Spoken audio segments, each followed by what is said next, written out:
क्या होता है, 1/f बराबर 1/v माइनस 1/u, जहाँ पे f क्या है, फोकस दूरी है, v क्या है, प्रतिबिंब की दूरी है, u क्या है, वस्तु की दूरी है। अब इसके बाद हम क्या देखेंगे कि उत्तल लेंस में फोकस दूरी हमेशा प्लस में होती, धनात्मक होती है, और अवतल लेंस की फोकस दूरी हमेशा ऋणात्मक होती है। इसी तरह से चाहे उत्तल लेंस हो चाहे अवतल लेंस हो, वस्तु की दूरी हमेशा माइनस में होती है। ठीक है, वस्तु की दूरी यानी u का मान हमेशा माइनस में होता है। अब उत्तल लेंस के लिए वास्तविक प्रतिबिंब अगर बन रहा है तो धनात्मक होगा, और आभासी प्रतिबिंब अगर होगा तो वो भी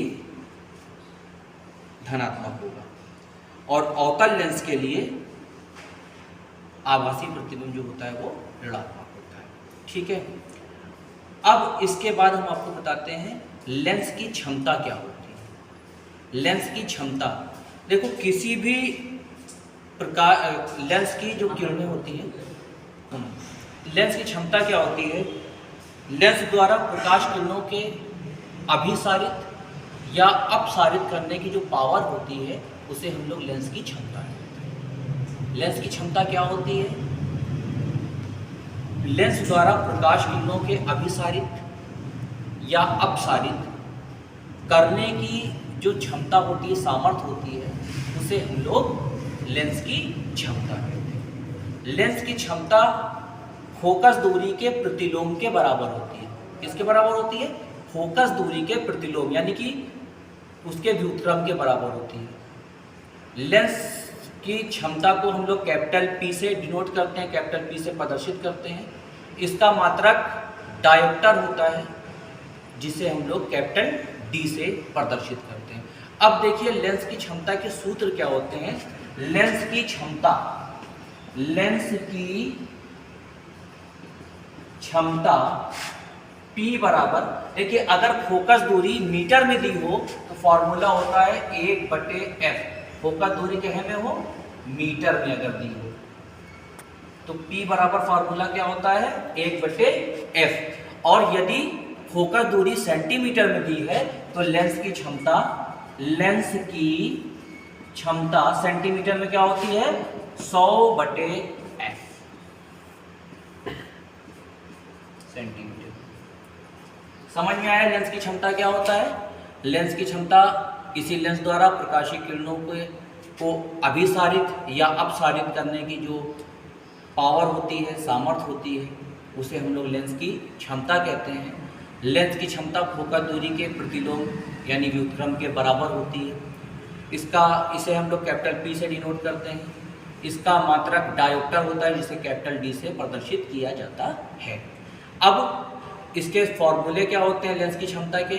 लेंस की क्षमता का जो पहला फार्मूला है, अगर फोकस दूरी मीटर में दी हो तो लेंस की क्षमता 1/f मीटर होती है, और अगर सेंटीमीटर में दी हो तो लेंस की क्षमता 100/f होती है।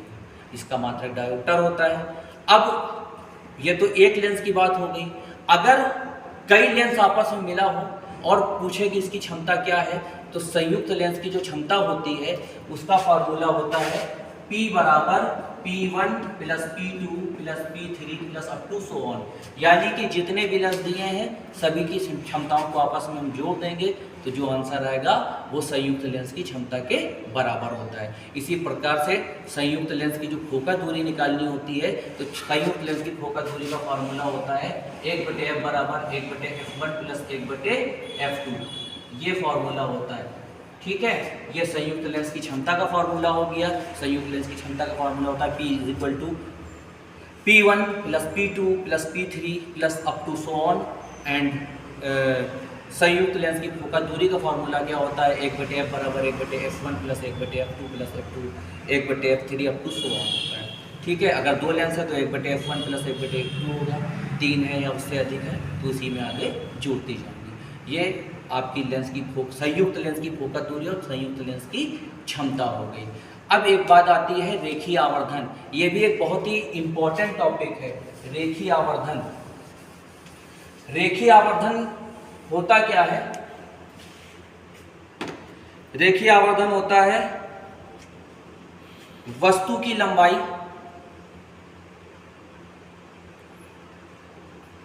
किसी भी लेंस द्वारा जो वस्तु की प्रतिबिंब की लंबाई और वस्तु की जो लंबाई में अनुपात होता है उसे हम लोग रेखीय आवर्धन कहते हैं।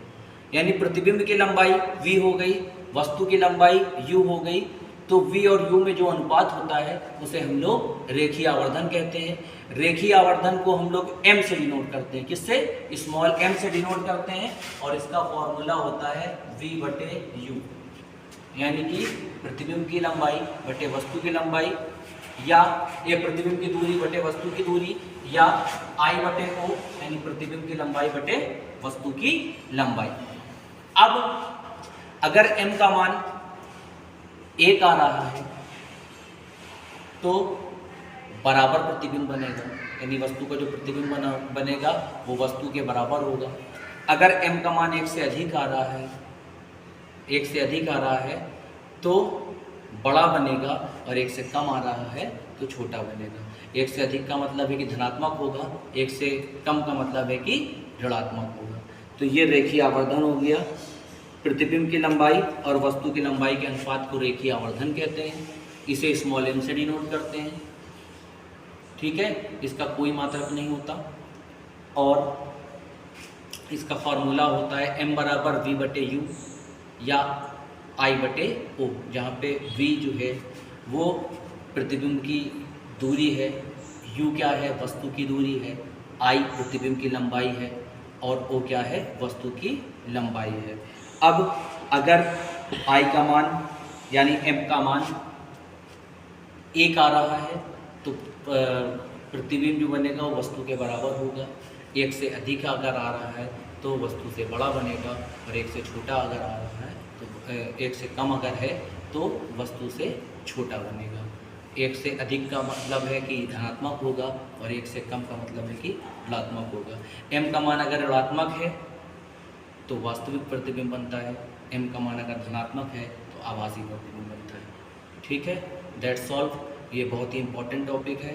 इन फॉर्मूले को बहुत आसान अच्छे से आप पढ़ लीजिए। इससे रिलेटेड न्यूमेरिकल पेपर में बड़ी संख्या में आते हैं, चाहे हाई स्कूल हो या इंटर की परीक्षा हो, इसलिए इन फॉर्मूले को आप लोग बहुत अच्छे से याद कर लीजिए, समझ लीजिए, और अगर इसमें कोई भी दिक्कत हो तो आप कमेंट करके हमें बता सकते हैं।